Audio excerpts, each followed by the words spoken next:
Assalamualaikum warahmatullahi wabarakatuh. Perkenalkan, nama saya Muhammad Taul Fadri. Di sini saya akan menjelaskan materi tentang use case atau diagram.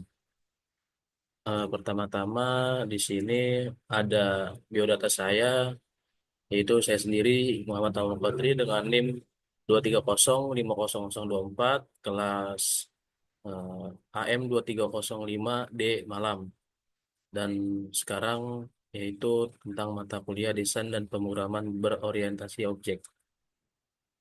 Oke, untuk materi yang pertama yaitu mengenai definisi use case. Jadi apa itu use case?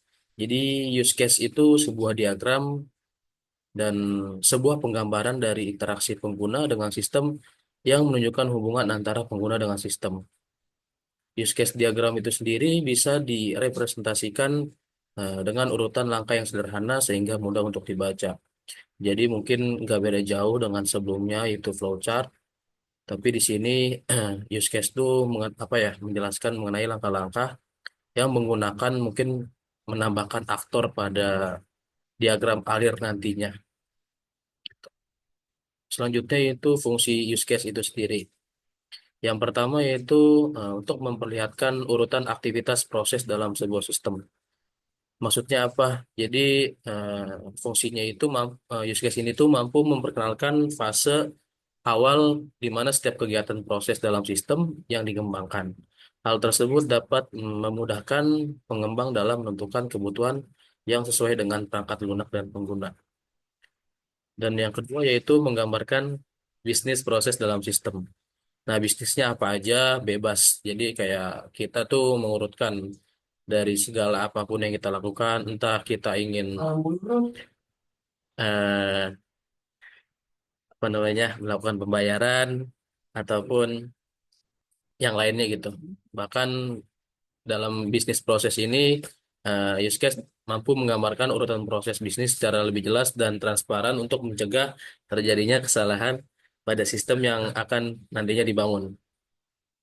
Yang ketiga yaitu use case ini sendiri fungsinya dapat menggambarkan secara ringkas siapa yang menggunakan sistem dan apa saja yang bisa dilakukannya. Dan adapun komponen utama dari use case itu sendiri, yang pertama aktor ya. Jadi aktor itu merupakan setiap hal di luar sistem yang menggunakan komponen sistem untuk melakukan sesuatu.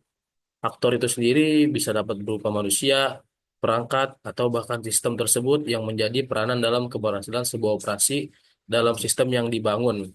Gitu. Jadi kayak kita ngebuat sebuah diagram, nah kita perlu yang namanya aktor yang pertama. Dan yang kedua yaitu sistem. Jadi komponen utama use case itu ada sistem. Komponen ini menyatakan batasan dari sistem di dalam relasi yang digunakan, yang dilakukan dengan aktor yang menggunakan atau di luar sistem, serta fitur ini harus disediakan di dalam sistem tersebut. Nah, yang ketiga, yang terakhir yaitu use case. Nah, komponen yang ketiga yaitu use case ya merupakan gambaran umum dari fungsional sebuah sistem. Dengan begitu, pengguna dan konsumen dapat mengetahui setiap fungsi yang dibangun dalam sistem tersebut. Nah, di sini sebelum kita ingin mengetahui use case dan ketika nanti kita menggunakan diagram alir menggunakan draw.io, kita harus mengetahui simbol dan apa sih simbol itu tersebut. Nah, yang pertama yaitu aktor.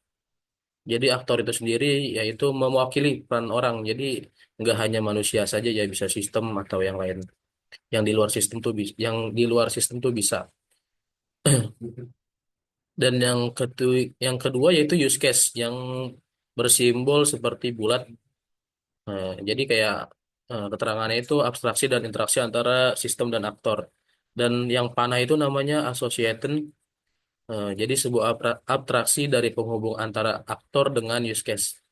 Dan yang keempat yaitu generalisasi itu menunjukkan spesialisasi aktor untuk dapat berpartisipasi dengan use case.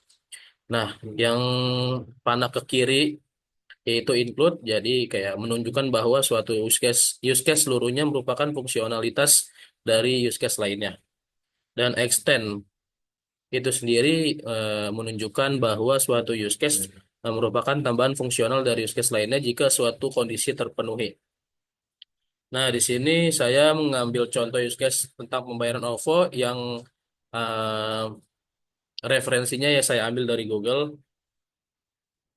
Jadi di sini ada user atau aktor yang tadi kita sebut. Jadi si user ini melakukan top up untuk mengisi saldo. Dan user ini melakukan transfer, entah transfernya ke sesama OVO itu sendiri ataupun rekening bank. Dan sini user atau aktor ini melakukan payment. Payment ini bisa berupa tagihan maupun pemesanan yang sudah dilakukan oleh si aktor atau user. Nah, untuk melakukan pembayaran OVO tersebut, aktor harus yang pertama itu harus melakukan login dan juga register dan validasi data. Jadi dari semua diagram alir yang ada di contoh ini, yang paling utama itu dari sebuah aktor itu ya harus login, register, validasi data agar bisa melakukan langkah-langkah yang ada di dalam diagram tersebut. Entah ingin top up, mengisi saldo, transfer ke sesama bank OVO atau rekening bank lain, maupun payment dalam bentuk tagihan maupun pemesanan yang ada di dalam pembayaran OVO itu sendiri. Jadi mungkin eh, kurang lebihnya itu saja tentang use case atau diagram. Use case diagram, mungkin kalau untuk pengembangan dalam Draw.io, dosen Bapak dosen belum menjelaskan terlalu jauh cara menggunakannya. Jadi ya mungkin itu saja yang bisa saya tahu tentang use case. Kurang lebihnya mohon maaf. Assalamualaikum warahmatullahi wabarakatuh. Waalaikumsalam.